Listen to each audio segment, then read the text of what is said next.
آج پاکستان کا مقبول ترین لیڈر عمران خان ایک جیلی توشہ خانہ کے کیس کے اندر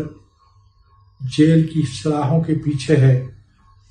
پورا ملک اور بیرون ملک پاکستانی خون کے آنسو بہا رہے ہیں اور اپنے اس ملک کے عدل کے نظام کو دیکھ رہے ہیں، اس لیے کہ اگر ہم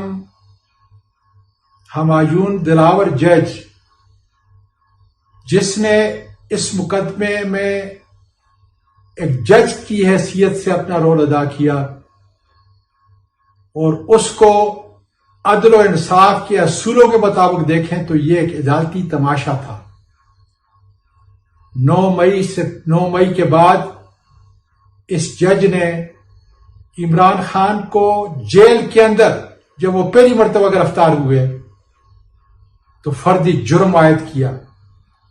تمام بنیادی حقوق اور اصولوں کو تباہ کیا۔ لیکن خواتین و حضرات، ہمیں مشیت خداوندی پر مکمل یقین ہونا چاہیے، اس لیے کہ میرا اور آپ کا پروردگار یہ فرما رہا ہے کہ تمہیں معلوم نہیں کون سی چیز تمہارے لیے بہتر ہے۔ آج عمران خان ہماری آزادی کی جنگ لڑ رہا ہے، وہ ہماری پہچان ہے، ملک پاکستان کی عزت ہے۔ جبر اور ظلم کے نظام کے سامنے وہ جس طرح مقابلہ کر رہا ہے، میں کہتا ہوں کہ تاریخ اس کو ایک عظیم انسان کی حیثیت سے اور ایک عظیم لیڈر کی حیثیت سے یاد کرے گی۔ عمران خان کا ساتھ دینا ہمارے ایمان کا حصہ ہے، اس لیے کہ وہ ہمارے اور ہماری اولاد کی جنگ لڑ رہا ہے۔ یاد رکھیں، جب تک اس ملک کے اندر قانون کی حکمرانی نہیں ہوگی اور وہ چند لوگ جو اپنے آپ کو قانون اور آئین سے بالاتر سمجھتے ہیں ان کو قانون کے تابع نہیں رکھا جائے گا، اس وقت تک یہ ملک ترقی نہیں کر سکتا۔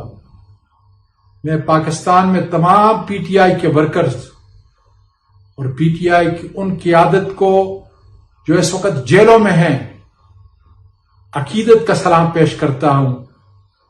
اور یقین دلاتا ہوں کہ ان کی یہ قربانی ملک پاکستان کے لیے،